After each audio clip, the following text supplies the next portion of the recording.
Listeners,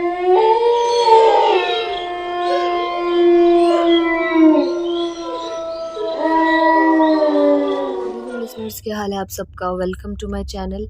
उम्मीद है आप सब खैर आफियत से होंगे और मेरे चैनल की हॉरर स्टोरीज आप सबको बहुत पसंद आ रही होंगी। लिसनर्स, आज का ये खौफनाक वाक़या हमारे साथ वकास अहमद ने मैनचेस्टर से शेयर किया है। वकास ने जिस शख्स की स्टोरी सेंड की है वो यूएसए टेक्सास में रहता है और उस शख्स का कहना है कि बचपन में मैंने काफ़ी बुरे हालात देखे हैं और माँ बाप ने भी बहुत कम उम्र ही में अलहदा कर दिया था कि अब जाओ अपना कमाओ और खाओ। उसके बाद दर दर की ठोकरें खाई, बहुत प्रॉब्लम्स फेस की, लेकिन एक वक्त ऐसा आया कि ज़िंदगी में सुकून आ गया, स्टेबिलिटी आ गई। मुझे एक अच्छी सी जॉब मिल गई और एक छोटा सा फ्लैट भी मिला। मैं जिस कंपनी में काम करता था वो एक फ़र्नीचर कंपनी थी। मेरी जॉब ये थी कि मैंने मुख्तलिफ़ एरियाज़ में जाना होता था और डोर टू डोर जाके फ़र्नीचर का सामान सेल करना होता था। शुरू में मुझे प्रॉब्लम होती थी, मुझे ज़्यादा मार्केटिंग करनी नहीं आती थी, इतना सामान सेल नहीं होता था। मुश्किल से मैं हफ़्ते में 10 पीस सेल कर पाता था। लेकिन मेरे ग्रुप में कुछ ऐसे भी लोग थे जो एक ही दिन में अपनी पूरी वैन का सामान सेल कर दिया करते थे। खैर, एक दिन ऐसा हुआ कि मेरे बॉस ने मुझे बुलाया और उन्होंने कहा कि अब आपने ऐसा करना है कि आपने एक नई जगह पर आपने जाना है, एक नए एरिया में जाना है और वहाँ पे जाके आपने फ़र्नीचर सेल करना है। मैंने कहा ठीक है। उन्होंने मुझे कुछ नए फ़र्नीचर्स दिए और मैं वैन में बैठ के वहाँ चला गया। वहाँ पे जाके मेरी अच्छी सेल हुई। तकरीबन दिन में 10 फ़र्नीचर के पीस बिक गए।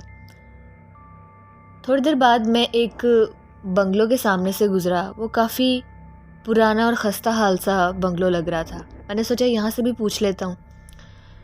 जब मैं दरवाज़े पे गया, मैंने दस्तक दी, काफ़ी पूछा, लेकिन कोई भी नहीं आया। देखने में ऐसे लग रहा था जैसे यहाँ पे कोई भी नहीं रहता। फिर मुझे तजस्सुस हुआ। मैंने सोचा कि आखिर क्या बात है, मैं पीछे जाकर देखता हूँ इसकी बैक साइड पर, शायद वहाँ पे मुझे कोई मिल जाए। मैं बंगलो की बैक साइड पर गया। वहाँ पर भी एक दरवाज़ा था। मैंने जाकर वहाँ पे काफ़ी डोर नॉक किया, काफ़ी आवाज़ें दी, लेकिन वहाँ पर भी कोई नहीं आया। अब मुझे वाज़िह तौर पे ऐसे लगा जैसे मेरे पीछे चहलकदमी हो रही है, कोई चल रहा है। मैंने पीछे मुड़ के देखा, कोई भी नहीं था। मैंने फिर दरवाजे की तरफ देखा और एक दफ़ा फिर उसको नॉक किया, आवाज़ें दी कि यहाँ पे कोई है। तो मुझे ऐसे लगा कि जैसे अब किसी ने मेरा नाम लिया है। अब मैं थोड़ा सा डर गया कि यहाँ पर नज़र तो कोई आ नहीं रहा, लेकिन अजीब सी हरकतें हो रही हैं। कभी किसी के चलने की आवाज़ आती है, कभी मुझे ऐसा लगता है कोई मेरा नाम ले रहा है। मैं फ़ौरन वहाँ से बाहर निकल आया। वहाँ से बाहर निकल के मैं अपनी वैन में आके बैठ गया। अभी मैं इस बारे में सोच ही रहा था कि मेरी नज़र बंगलो के फ्रंट पे पड़ी। जो फ्रंट पे विंडो थी, वहाँ से मुझे ऐसे लगा कि जैसे 2 हाथ बाहर निकले हैं और वो हाथ खून आलूदा थे, काफ़ी डरावने थे और ऐसे लग रहा था वो कटे हुए हाथ हैं। जब मैंने ये मंज़र देखा तो मैं बहुत ज़्यादा डर गया। मैंने फ़ौरन से पहले वहाँ से जाना ही मुनासिब समझा, क्योंकि वो एक हॉन्टेड बंगलो था। क्योंकि वैसे तो मुझे कुछ नहीं पता था कि वहाँ पे कौन रहता है, वो किसका बंगलो है, लेकिन जो चीज़ें मुझे नज़र आई थी उससे साफ पता चलता था कि उस बंगलो में कोई ऐसी खौफनाक मखलूक रहती है जो नज़र नहीं आती। इस वाक़ये के तकरीबन 6 माह बाद ही मैंने वहाँ से काम भी छोड़ दिया था और उसके बाद मुझे एक लोकल स्कूल में काम मिला था रिसेप्शनिस्ट का। फिर मैं वहाँ पे काम किया करता था। ये था लिसनर्स एक शॉर्ट सा वाक़या जो वकास अहमद ने हमारे साथ शेयर किया था। Thank you Waqas. दूसरा शॉर्ट सा वाक़या मिसबा ने लाहौर से शेयर किया है। मिसबा कहती है कि ये वाक़या तब का है जब मैंने 9th क्लास में गवर्नमेंट स्कूल में एडमिशन लिया था।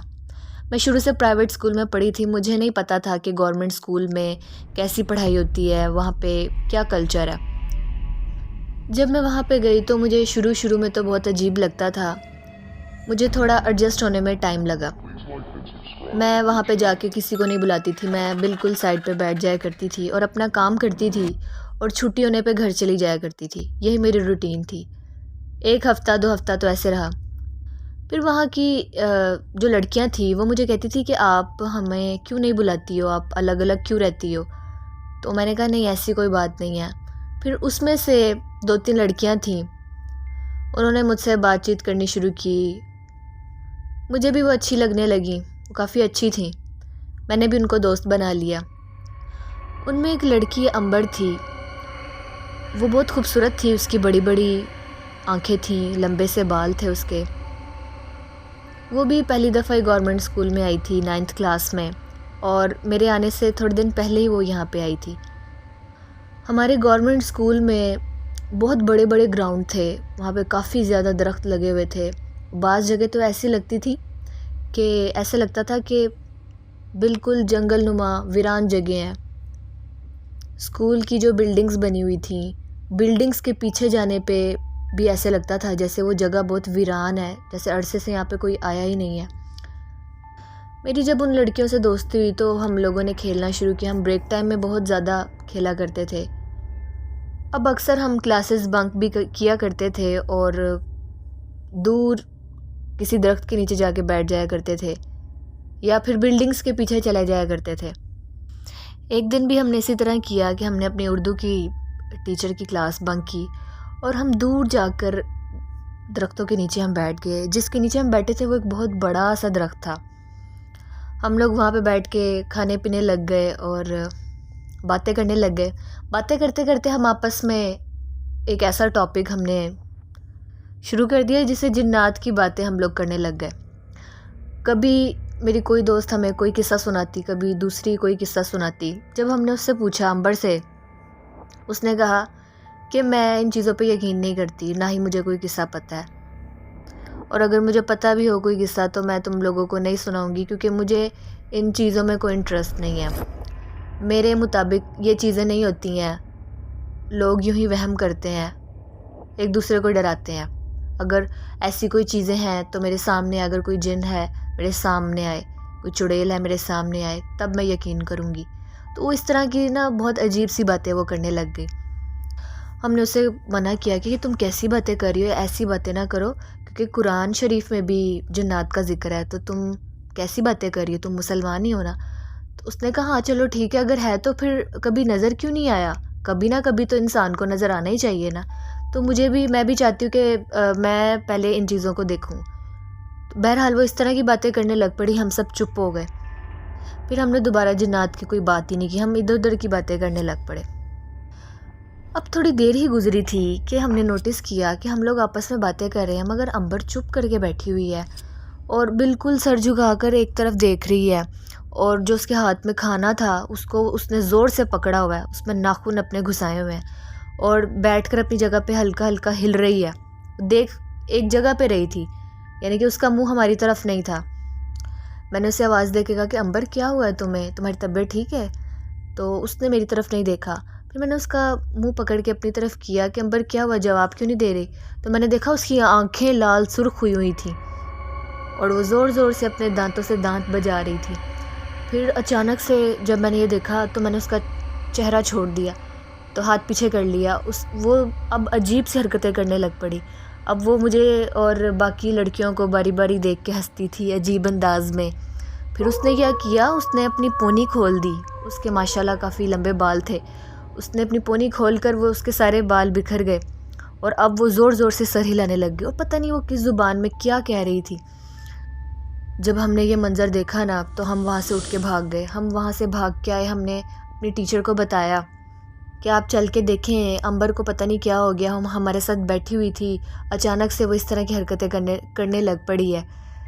जब हम सब अपने टीचर को लेके वहाँ पे पहुँचे तो हमने दूर से देखा, अभी हम उसे दूर से देख रहे थे तो वो दरख्त पे चढ़ रही थी, यानी कि जिसके नीचे हम बैठे हुए थे, आधे दरख्त पे चढ़ चुकी थी।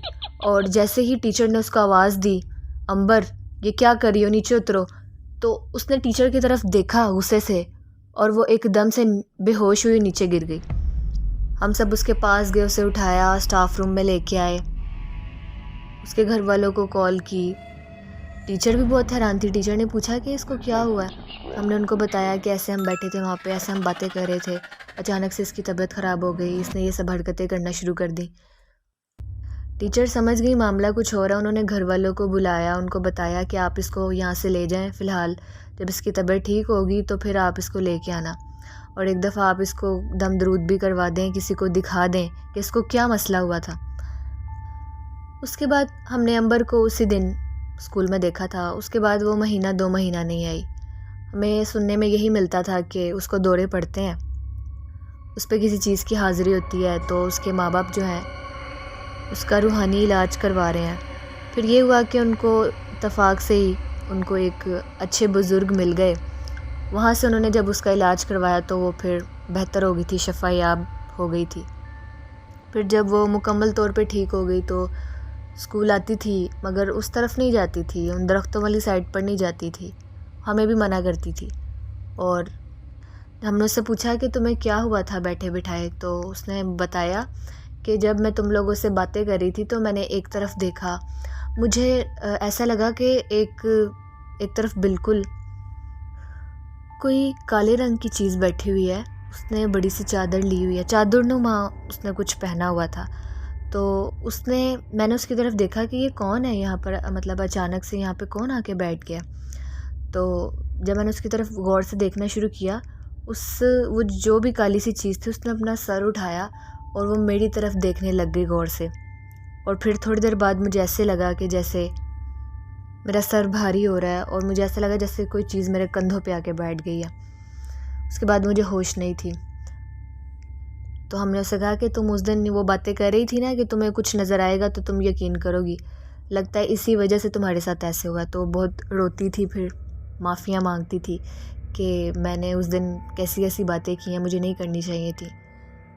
इस बार कहती हूँ वैसे तो हमारा स्कूल हॉन्टेड नहीं है, क्योंकि वहाँ पे हज़ारों लड़कियाँ पढ़ती हैं, इतनी दफ़ा उन दरख्तों के नीचे उठती बैठती हैं, वहाँ पे ही रहती हैं, किसी को ऐसा कोई मसला तो नहीं हुआ। लेकिन जैसा कि लिसनर्स आपको पता है कि दरख्तों पे जन्नात का बसेरा होता है, ऐसी चीज़ों का बसेरा होता है। ज़रूरी नहीं कि वो अपना आप शो करें कि हम लोग यहाँ पे रहते हैं, हमारे यहाँ पे बसेरा है।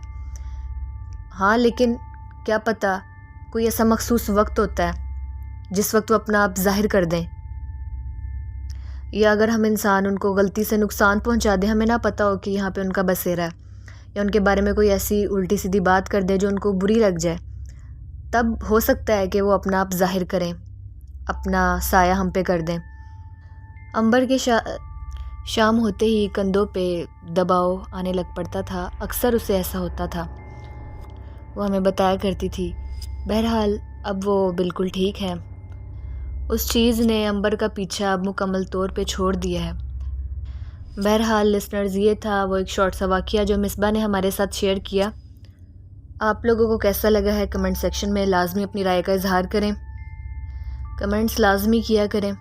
वीडियो अच्छी लगी हो तो लाइक करें, शेयर करें। आप लोग भी अपने खौफनाक वाक़ियात मेरे साथ शेयर कर सकते हैं डिस्क्रिप्शन बॉक्स में मेरे ईमेल आईडी या फेसबुक आईडी पर। और अगर आपको लगता है कि मेरे चैनल की हॉरर स्टोरी सुनना आपको पसंद है तो चैनल को भी लाजमी सब्सक्राइब कर लें। अपना बहुत सा ख्याल रखें, दुआओं में याद रखें। वेट करें मेरी नेक्स्ट स्टोरी का। तब तक के लिए अल्लाह हाफ़िज़।